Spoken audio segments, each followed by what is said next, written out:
ప్రియమైన సహోదరి సహోదరులారా, ప్రభువైన యేసు క్రీస్తు నామములో మీ అందరికీ శుభములు తెలియజేస్తూ ఉన్నాను. నా సహోదరి సహోదరులారా, యాకోబు పత్రిక 3వ అధ్యాయము 1వ వచనాన్ని ధ్యానించుకుందాం.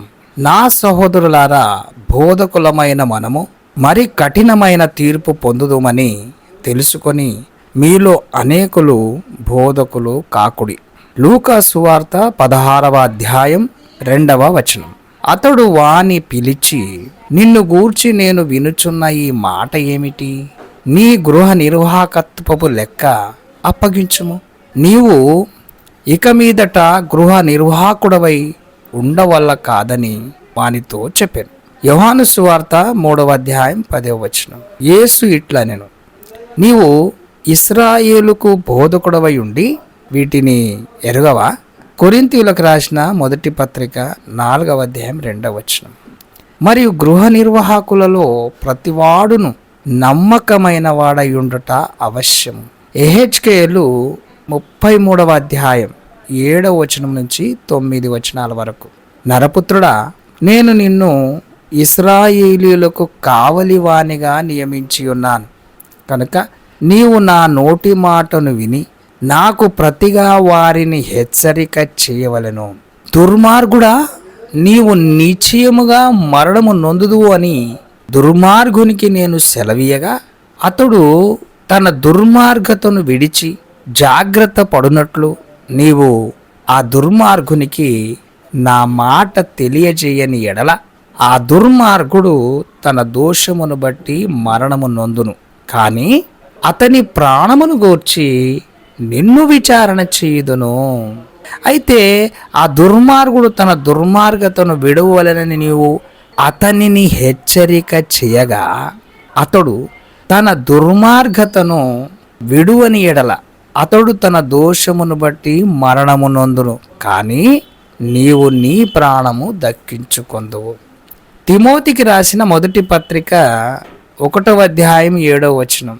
నిశ్చయమైనట్టు రూఢిగా పలుకు వాటినైనను గ్రహింపకపోయినను ధర్మశాస్త్రోపదేశకులై ఉండగోరి నిష్ప్రయోజనమైన ముచ్చటులకు తిరిగిరి.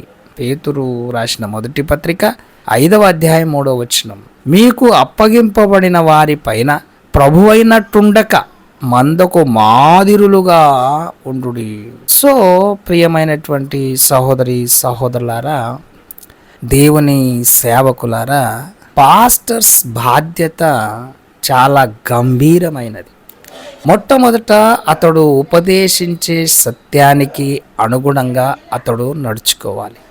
అతనికి ఎక్కువ జ్ఞానం ఉంది కాబట్టి దేవుడు అతని నుండి ఎక్కువ ఆశిస్తాడు. అతన్ని ఎక్కువ తీవ్రమైన తీర్పుకు గురి చేస్తాడు. లూకా సువార్త 12వ అధ్యాయం 47వ వచనం నుంచి 48 వచనములో ఇలా ఉంది. తన యజమానుని చిత్తమెరిగి ఉండి సిద్ధపడక అతని చిత్తము చొప్పున జరిగింపక ఉండు దాసునికి అనేకమైన దెబ్బలు తగులును. అయితే తెలియక దెబ్బలకు తగిన పనులు చేసిన వానికి కొద్ది దెబ్బలే తగులును. అంటే తెలియక చేస్తే కొద్ది దెబ్బలే తగులుతాయట, తెలిసి చేస్తే ఎక్కువ దెబ్బలు తగులుతాయట. అంటే మోస్ట్లీ పాస్టర్స్ అందరూ తెలిసే ఉంటారు కదా, కనుక వారికి కఠినమైన తీర్పు అని రాయబడింది. ఎవనికి ఎక్కువగా ఇయ్యబడునో వాని యొద్ద ఎక్కువగా తీయచూతురు కదా. మనుషులు ఎవనికి ఎక్కువగా అప్పగింతురో వాని యొద్ద ఎక్కువగా అడుగుదురు. అందువల్ల ఒక విధంగా చూస్తే పాస్టర్స్ ప్రమాదకరమైన స్థితిలో ఉన్నారు అని మనం గమనించాలి.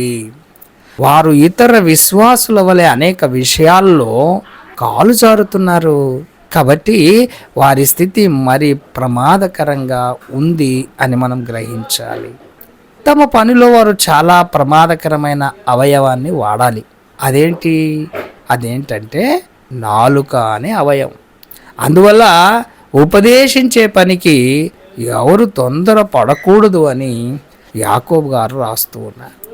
ప్రతి పాస్టర్ దేవుడు తనను ఆ పనికి పిలుస్తున్నాడని, ఉపదేశించే సామర్థ్యాన్ని తనకి ఇచ్చాడని రూఢిగా తెలుసుకోవాలి. రోమిలోకి రాసిన పత్రిక 12వ అధ్యాయం 6 నుంచి 8 వచనాల్లో ఇలా ఉంది.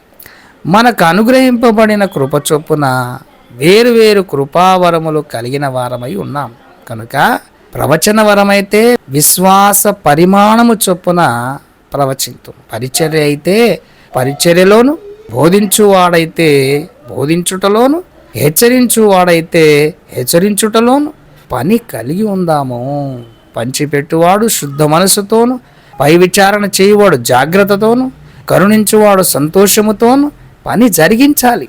తన వాక్కును ఉపదేశించుటకు దేవుడు పిలిచి సిద్ధపరిచిన పాస్టర్స్కి అద్భుతమైన, చాలా సంతృప్తికరమైన పని ఉంది. కాబట్టి ఉపదేశకులంతా ఈ ఘనమైన పిలుపును బట్టి భయభక్తులతో ఆనందించాలి.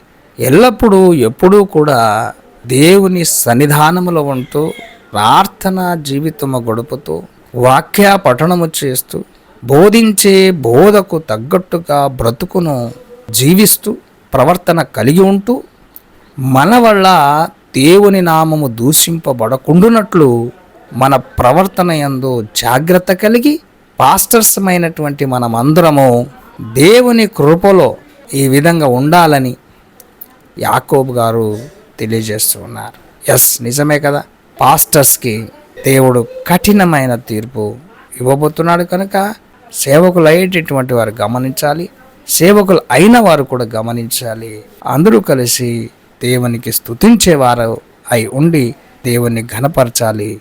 దేవుడి మాటలు దీవించునుగాక. ఆమెన్.